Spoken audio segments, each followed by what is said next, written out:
Hey everyone, welcome back to the Deep Dive. Yeah. So today we're diving into something a lot of you have been asking about, and honestly something I've been thinking about a lot lately too. Oh, yeah. Aging.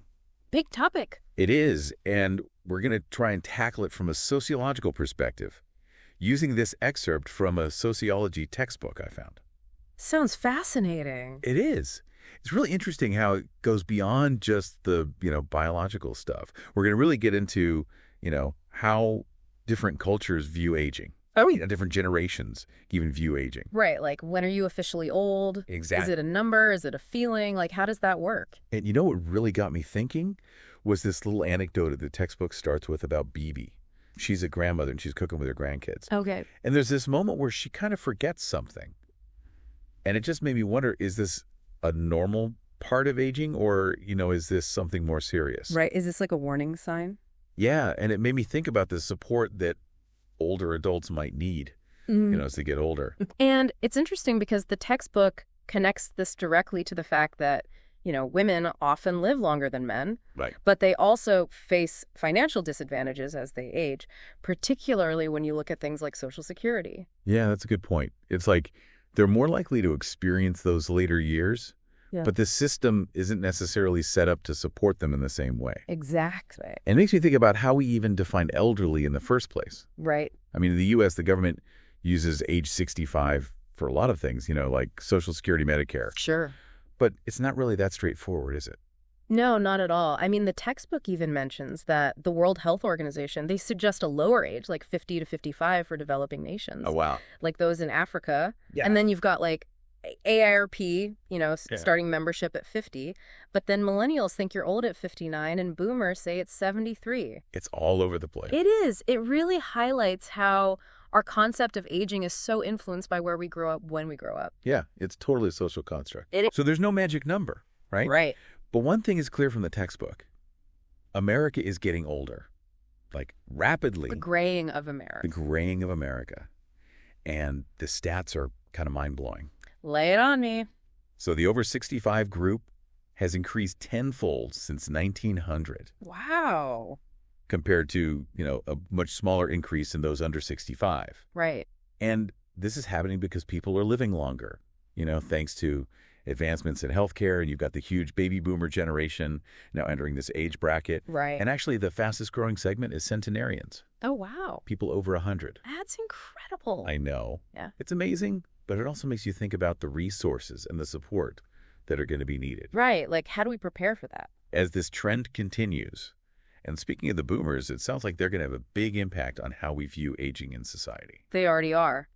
The textbook highlights how boomers have different expectations for their later years. Yeah. They're not as content to just retire and disengage. They want to stay active, travel, maybe even keep working in some capacity. Yeah, they're redefining what retirement looks like. Exactly. But this kind of clashes with the reality that a lot of them haven't saved enough for retirement. Oh, yeah, that's a big concern. And programs like Social Security are facing their own financial strains. It's like a perfect storm brewing. Yeah. This generation wants to redefine aging, but the systems might not be ready. Right. And the textbook mentions this scary statistic. Oh, no. What's that? That boomers should ideally have saved 10 times their annual income for retirement. 10 times. But most of them haven't even come close. Yikes. So yeah, that's definitely a recipe for potential challenges, both for individuals and for society as a whole. Okay, so we've got this huge generational shift, evolving expectations about aging and some potential economic concerns. And this is where it gets really interesting because the textbook dives into how sociologists view all of this through different theoretical lenses. Right. It's like using different pairs of glasses to see the same picture. Each perspective highlighting different aspects of aging and how it interacts with society. So first up, we've got functionalism. Okay. Which basically looks at how the different parts of society work together. Right. And when you apply it to aging, it asks, what roles do older adults play? Okay. And how do those roles change as they age? Makes sense. So one of the early theories within functionalism is disengagement theory. Oh. And this one actually caused quite a stir. Oh, why is that? Well, it basically said that withdrawing from society is a natural part of getting older. As our bodies and minds decline, we naturally kind of step back from our social roles. Interesting. It's a bit outdated now. I can see that. But really sparked this whole debate about what successful aging looks like. Right, because some people might thrive in that disengagement. Exactly. While others might really struggle. And it does seem a bit simplistic, especially when you consider people like Bibi, who are still very much engaged in their families and their communities. Right, she's still active and involved. And the textbook actually talks about a newer theory called activity theory, which argues that staying active is actually key to happiness in later life. So it's not about withdrawing. No. It's about finding new ways to be involved. Exactly. Finding new ways to find fulfillment. That makes a lot more sense to me. Yeah. And it's about creating opportunities for seniors to stay connected, whether through volunteering hobbies, social groups, or even continuing to work in some capacity. Yeah, finding those things that give them a sense of purpose. Right. So it's like replacing those traditional roles with new ones that are meaningful and engaging. And it makes me think about Bibi again. Yeah. Like, has she found those kinds of outlets after retirement? Right, because if she's still active and engaged, she's more likely to be happy and healthy. Exactly. At least that's what activity theory would suggest. But then again, not everyone has equal access to these opportunities. Right, and that's where the whole conflict theory comes in. Okay, so conflict theory, this sounds a bit more... And conflicting. Yeah. So instead of focusing on how things work together, this one highlights the inequalities, right? Exactly. It's all about power dynamics and how different groups in society are competing for resources. Okay. And when you apply it to aging, it raises some tough questions about how resources are allocated between generations. Oh, that's interesting. Especially when you think about things like healthcare costs, retirement programs, even job opportunities. It's like those generational clashes you hear about. Right. Where younger people might feel burdened by the cost of supporting an aging population. Exactly. Or older people feeling marginalized in a society that values, youth and productivity above all else. Yeah, that's a big part of it. And one theory within this framework, modernization theory, actually suggests that the status of older adults declines as societies industrialize and modernize. Oh, wow. That's kind of counterintuitive. I know, right? But think about it in pre-industrial societies, where families were the primary unit of production, elders held a really respected position. Because they had all that knowledge and experience. Yeah. Exactly. But as societies shifted toward industrialization, with that focus on individual achievement and economic output, older adults were seen as less valuable. Yeah, especially those who weren't contributing directly to the workforce. So it's like their worth became tied to their economic productivity rather than their wisdom or their experience. And that's a problem because, as we've seen, people are living longer, right? Which means they're spending more time in that non-productive phase of life. Yeah, and that creates a lot of tension, both economically and socially. Exactly. So it's not just about providing more resources for seniors. Right. It's about addressing those underlying power dynamics. And challenging those assumptions that lead to their marginalization in the first place. Precisely.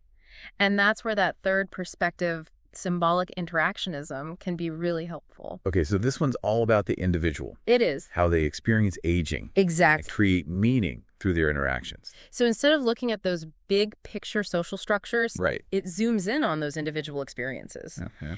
And one of the key theories within this framework is the subculture of aging theory. Okay. Which suggests that elders might form their own communities as a response to being excluded from other social groups. So it's like finding a place where they belong. Exactly. These subcultures provide a sense of belonging, shared identity, and support. Okay. And the textbook uses a great example. Remember Peter, who assumed the older driver was slow because of his age? Oh, yeah. And he offered to help that woman in the grocery store without even asking. Exactly. Those are examples of how ageism can shape our interactions, often leading to patronizing or dismissive behavior. Yeah, even those little things can really add up. They do. And make older adults feel invisible. Right, or like they're not capable. And those negative experiences can in turn lead to the formation of these subcultures. Exactly. Where they feel valued and understood. It's a cycle. It is. Society pushes them away and they create their own spaces to thrive. Exactly, which is why it's so important to challenge those assumptions and to treat older adults with respect and dignity. Right, recognizing them as individuals rather than stereotypes. Absolutely. Seeing them as complex human beings with a wealth of experience and perspectives to offer. I like that. And that's actually a good segue into our next segment, where we're going to dive deeper into those individual experiences and the challenges that older adults face in our society. Stay tuned. Both. We'll be right back with more on aging and society. Welcome back to The Deep Dive.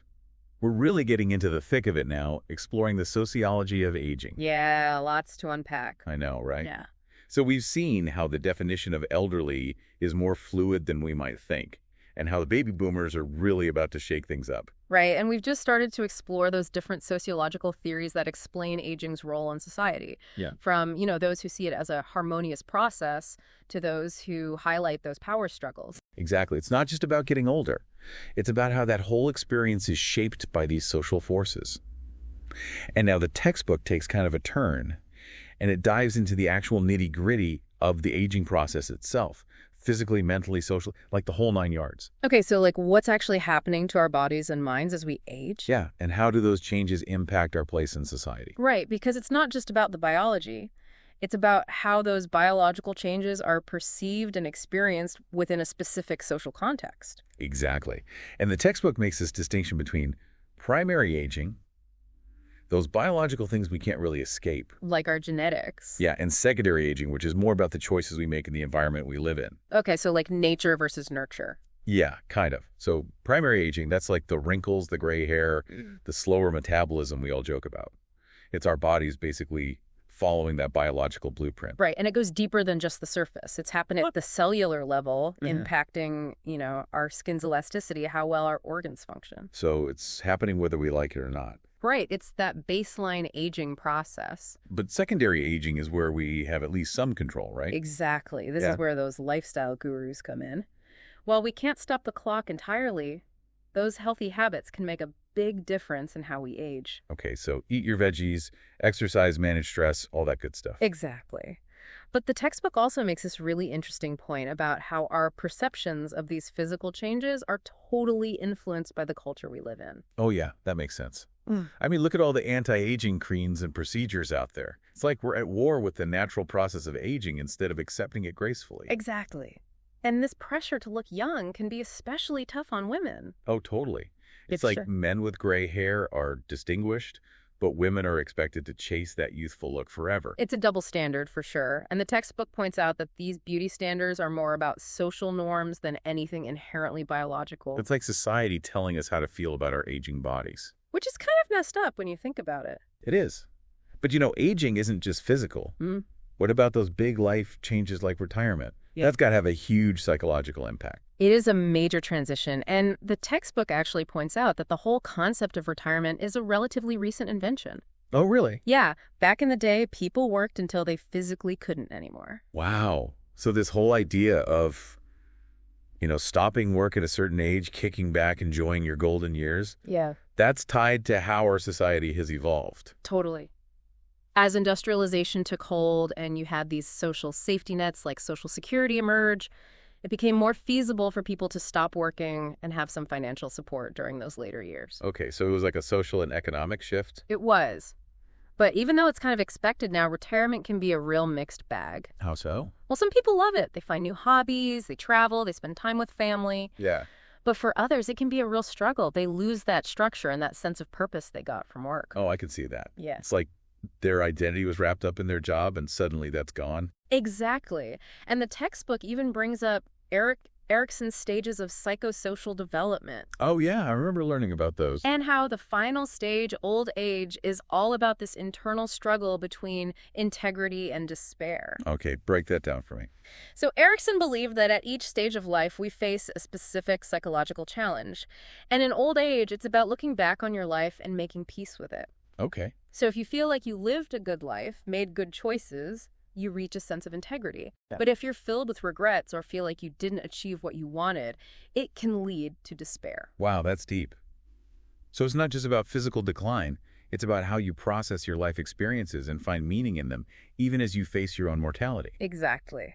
And that brings us to another topic that can be tough to talk about, but the textbook doesn't shy away from it. What's that? Death and dying. Oh, boy. It points out how our attitudes toward death have changed over time. Yeah, I'm curious about that. What's changed? Yeah. Well, back when life expectancy was much shorter, death was more commonplace. It could happen at any age, so people were, in a way, more accustomed to it. Right. It was just a part of life. Exactly. But with medical advances extending our lifespans, death became something we associate with old age, something to be feared and avoided.